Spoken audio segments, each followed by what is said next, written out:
Diablo 4, still bad. It's hilarious. Much entering a period of great competition in the action RPG space. Last Epoch has finally released from early access to fairly good critical and audience acclaim. They've Fairly good? The critical acclaim, honestly, for the Last Epoch is absolutely great if we ignore the server issues. Some people still can't wrap their heads around the graphics, and I have been saying that since, I started playing Last Epoch. Their biggest issue is the graphics, and that is simply fact. They need to up their graphics, their animation qualities so much, and then they will, gain so much more audience, honestly, just from that. Got some pretty record-setting player numbers. They've got a fan base that's pretty damn thrilled about the game. And really, this ARPG renaissance is just kicking off. To check in with the big incumbent, well, things have been vaguely looking up for Diablo 4 based on the team's willingness to pivot based on feedback. What do you mean, vaguely looking up? It's looking verse in verse for Diablo 4. Team willingness to listen to criticism? Those losers should all be fired. Rob Ferguson, or what's his stupid face, should be fired and mocked in this industry. He destroyed Halo, then he went and destroyed Diablo 4. How is it possible that these people at Blizzard can fail a game once, twice, 3 times, 4 times, and keep failing at every single step, and yet not get fired? How is this possible?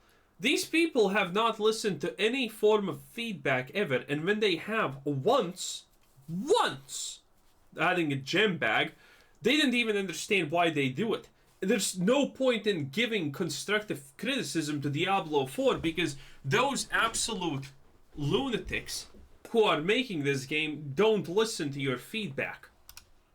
Initial launch of Season 3 was, not exactly fantastic, but they extremely quickly made some changes, and recently they actually said they'll be bringing forward their plans to do a PTR for feedback. That's especially in the upcoming inventory. I'm sure. I'm sure they're gonna listen to your feedback, boys. I am so sure.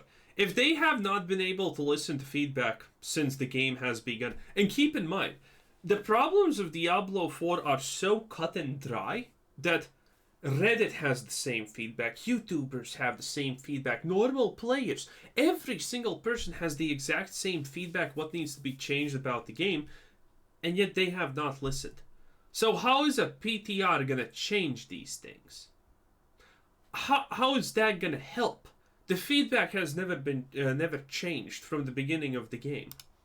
Changes. So that's good stuff. The PTR will certainly mean they'll step on less landmines, but there are still critics of the game, right? And some of those critics simply will not be swayed by anything the Blizzard Oh, and also I have to say, at this point it's too late to actually try and do this, because the problem is, at this point the only people playing Diablo are essentially the same group that played Diablo 3 after no one liked it anymore. And, that symbolized the death of Diablo 3, because now the developers listened to the feedback of the players, and the player base was mentally handicapped, because the only people left playing a shitty game are obviously, well, questionable and dubious personalities at best.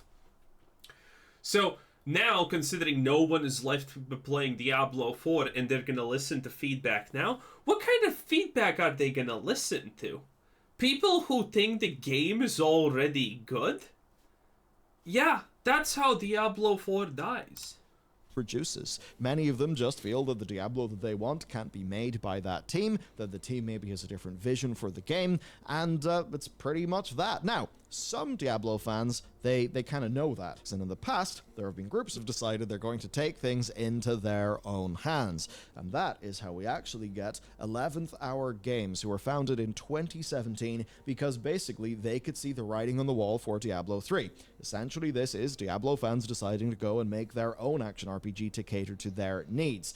And not just those Diablo fans as well, because it turns out a lot of people were very keen to jump on to Last Epoch when it actually launched out of early access. Let's just do that story. So, they had a 2018 Kickstarter that grossed over $255,000, early access launch in 2019, And it's a global team that was founded, yes, by people who basically wanted to make something that catered to what they wanted out of ARPGs. And it's a game that's been in the top sellers on Steam since its launch, and that's in spite of, February being a month that was full of very, very strong competitive games. And when we take a look at the player counts, it's actually doing very well. It topped out as the 39th most played game on Steam ever. So you do see that spike, 264,000. They actually lost so big here because of the server issues. If they did not have server issues, this number could have been maybe potentially even 400k. But the moment people start to hear about, oh, no one can play the game at all, no one can log in, the servers are absolute trash, well, it makes people not want to buy it. And when the hype is over, the sales become less and less. It's not a good situation. It's definitely not a good situation. And some of you are thinking, wait a minute, did not Helldivers not have the same situation? Helldivers' situation was a little bit different. They also had server issues, but people could play it normally. They just needed to wait in a login queue. Waiting in a login queue is severely different than, the servers are fucked, no one can play, and, all of those issues. Last Epoch suffered tremendously from it. It's not even comparable to Helldivers 2 server problems. Player peak, which is pretty damn impressive. 24-hour peak a bit more recently being about 150k. You can see, though, those numbers will probably drop a little bit more. It will likely settle into whatever its healthy player base is. But certainly compared to many other ARPGs, that's a pretty good performance. But overall, what we see here is a really big success, and it's one that's fueled by a lot of things. Blizzard's marketing spend on Diablo 4 will have helped them so much. Think about, there's new names, new faces out there in the creator scene that have popped up in and around like Diablo Immortal, Diablo 4. We've got games like Last Epoch, Path of Exile 2, of course, and No Rest for the Wicked, which we'll be talking about later, all releasing in 2020. No Rest for the Wicked shouldn't even be considered in this category of games.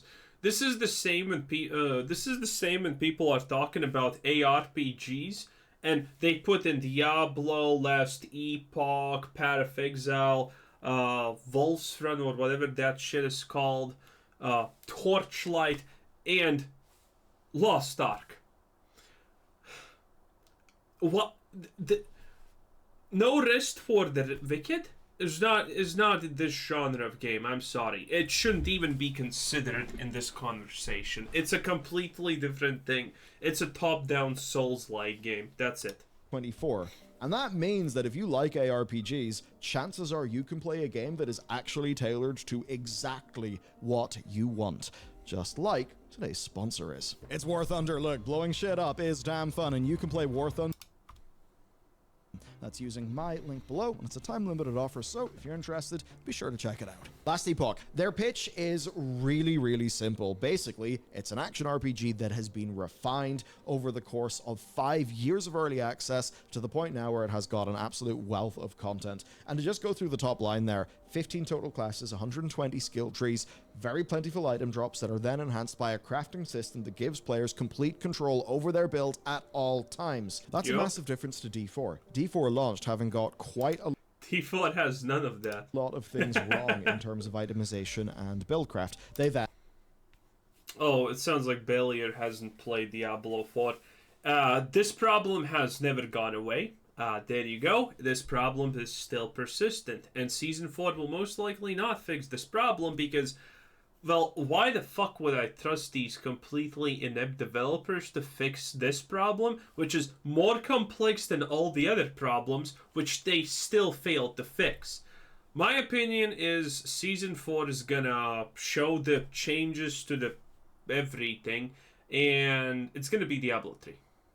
That's essentially what's going to happen. They're going to just completely revert to the Diablo 3 style of itemization. And had to fix things, but by the time that those things were fixed, a lot of people were already feeling super jaded about the experience. Whereas here, you've got years of early access refinement, right? I mean, yeah, it's not even a fair competition, honestly. Then it's got a trading system built into the narrative of the game that is potentially completely optional if you don't care about that. And on top of that, there's a fully featured campaign in their own setting, which is pretty heavy on time travel, which of course does allow for a bunch of really cool things. Then you've got the promises of scaling endgame with monoliths and empowered monoliths that are no one knows what Last Epoch's campaign is about. The same way no one knows what Path of Exile and Diablo 4's campaigns are all about. giving, of course, the best rewards. This is all quite a lot of stuff, and it's $35 to get all of that stuff. Of course, in Diablo 4, it launched at not being $35, and with its whole, early access for the digital deluxe edition thing that just put a, bad taste in everybody's mouth. Again, $35 here. I mean, you can see the immediate value math that anyone will be doing. The value proposition for Last Epoch is absolutely insane. And you might think like, okay, $35, really big game, how the hell can they do it? And I think the answer pretty much is, well, they're on their own power, right? They're on their own steam. The Diablo 4 team is a team within Blizzard Entertainment, within Activision Blizzard, within Microsoft, and they will have to be generating as much money as they can and throwing that, of course, into the big happy corporate pot. That's a very different situation to what we've got here, where we've got a team who exist to make this kind of game, and clearly for them, $35 is enough to fund their own development. And I suppose that's the point. They don't have to throw money back into that big old corporate pot.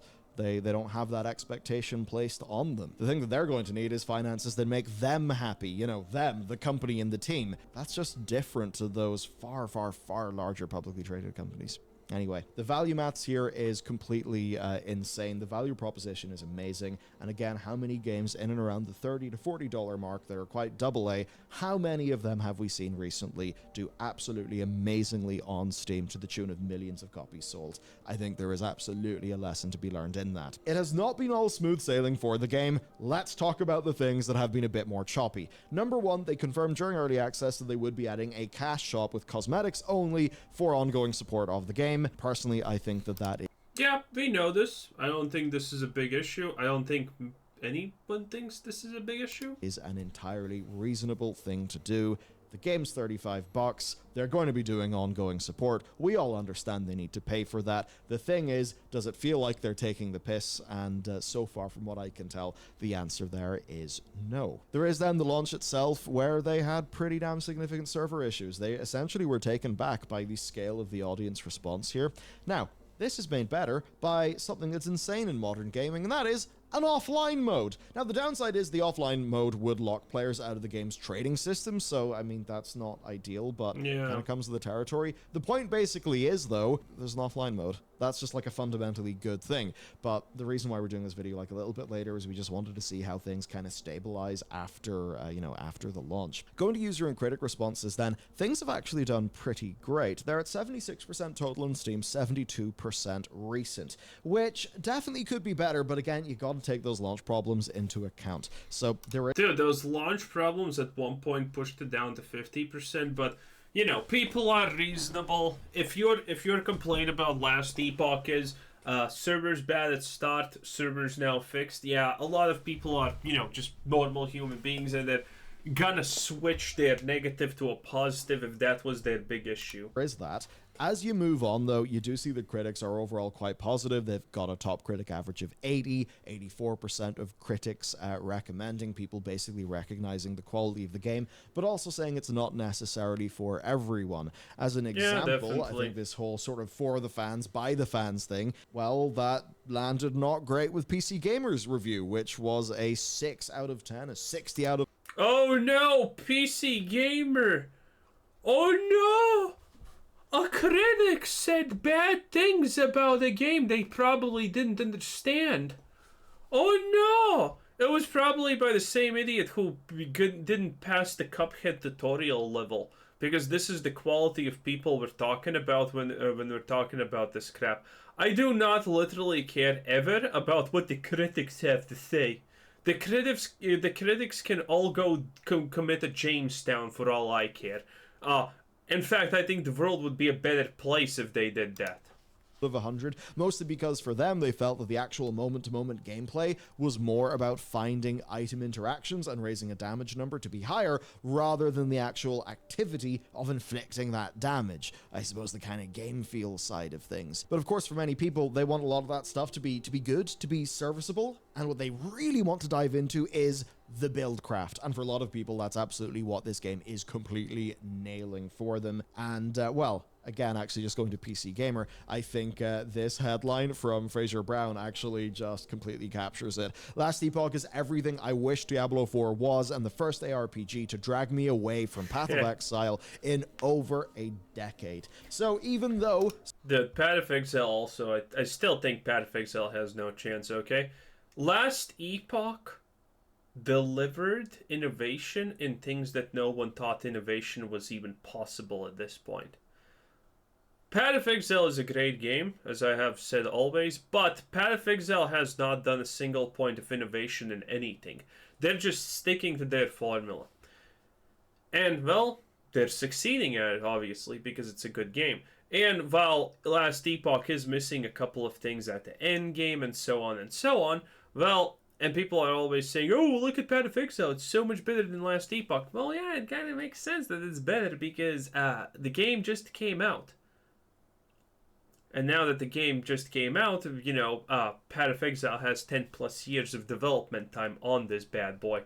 So, you know, Last Epoch, I think it's only a matter of time until they upscale the graphics a little bit. So, you know, normal, average people like it, and it doesn't require for you to get accustomed to the graphics.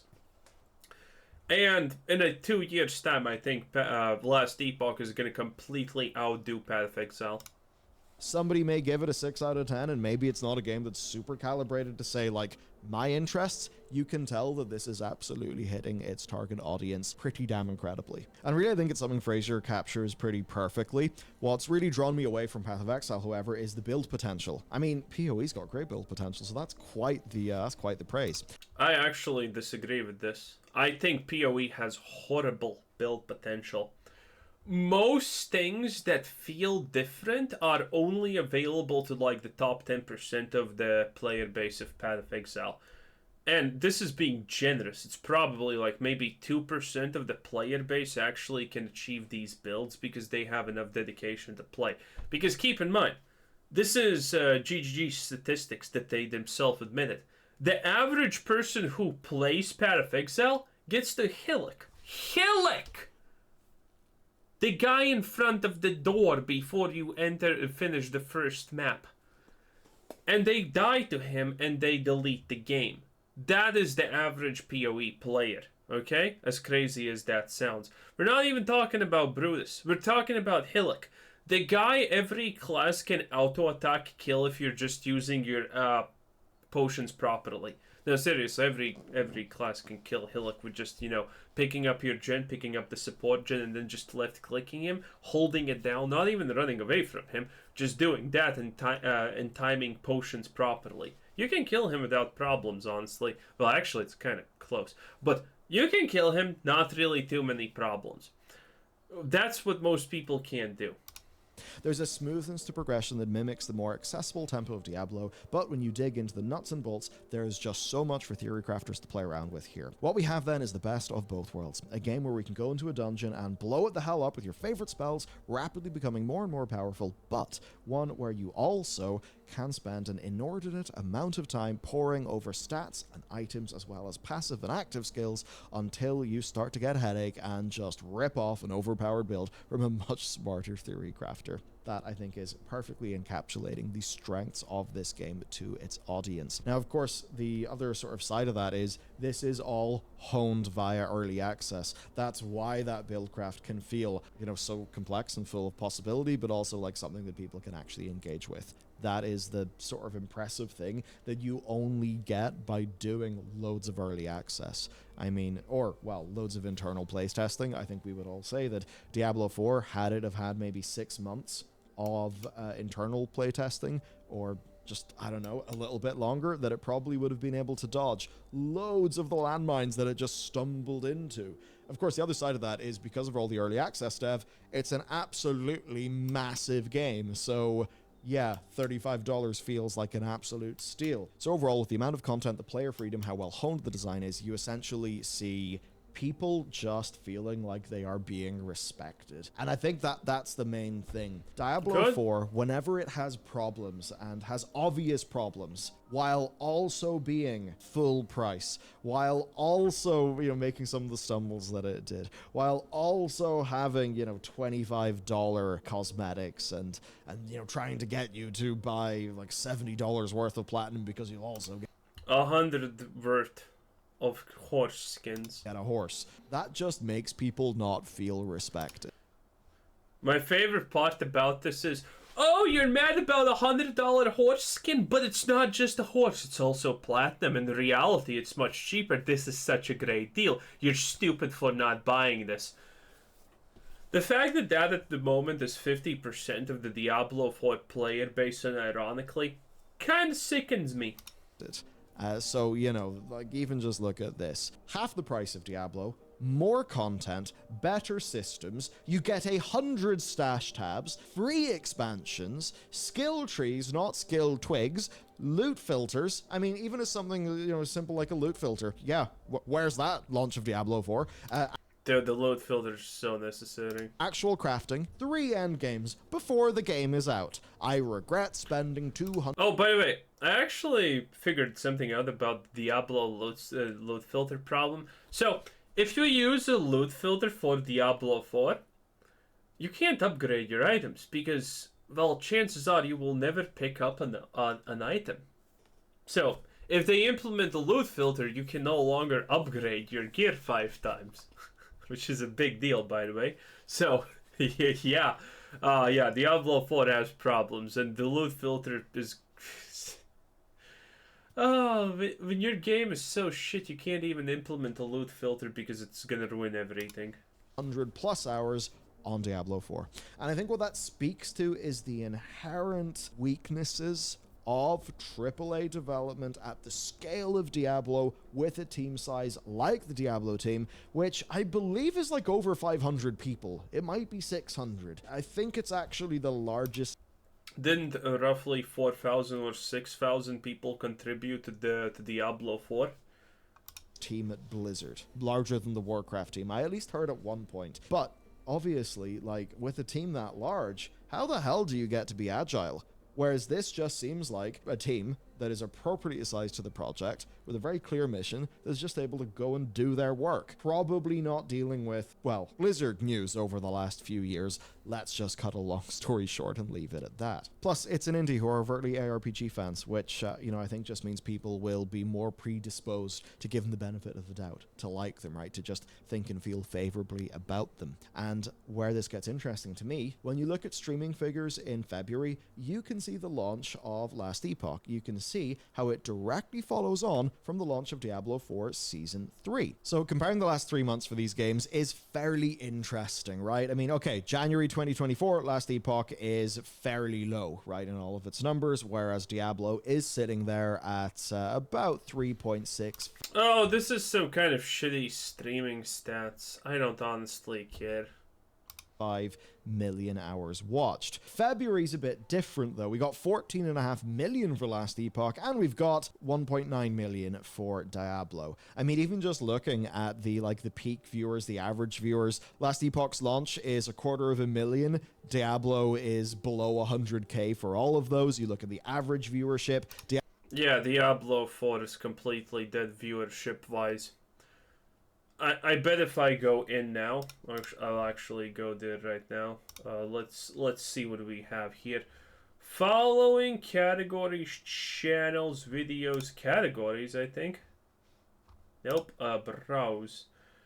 So what do we have here? Where is Diablo 4? Here, oh, 1.6k views. Man, that is impressive. The gauntlet. The gauntlet saved everything. Look at this.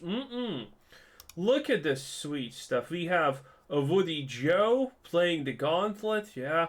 Then we got This person with 12 views, 40. Dude, this is this is so sad. This is so absolutely sad. Let's browse again because I want to see where the last epoch is. 7K views. Okay, that's fine. We got Zizarian. We have Tides of Time. Wow. And, well, we have a bunch of other people. Let's see what else we can... Okay, I'm just gonna click on the girl because obviously she hot. Yeah, I would. I would spray and pray on in her. Well, in any case, let's see. Can we actually find any other hot girls that are playing this right now? No. No. That's probably a fake. Let's see. Any other hotties? Well, she's a girl. Let's see it. Seems reasonable. Seems kind of almost reasonable. Yeah. I would sow the fields. Anyway, I guess let's get back to Bellier's point. There is a significant difference, obviously. So, you know, it be what it is. Also, why can't I actually... Oh, here it is. There we go. Beautiful. Diablo is, once again, far, far, far smaller. I mean, even if you're going to go, like, a little post-launch, you can see, like, say, March 2024. But yeah, the Gauntlet saved Diablo viewership. 100% more viewership. In any case, I guess the game is just dead. Last Epoch is gonna rule. It is what it is. And this was Bellier News. And this was Quizzer Sensei. Thanks for watching. Subscribe if you haven't already. And have a nice day. Bye-bye.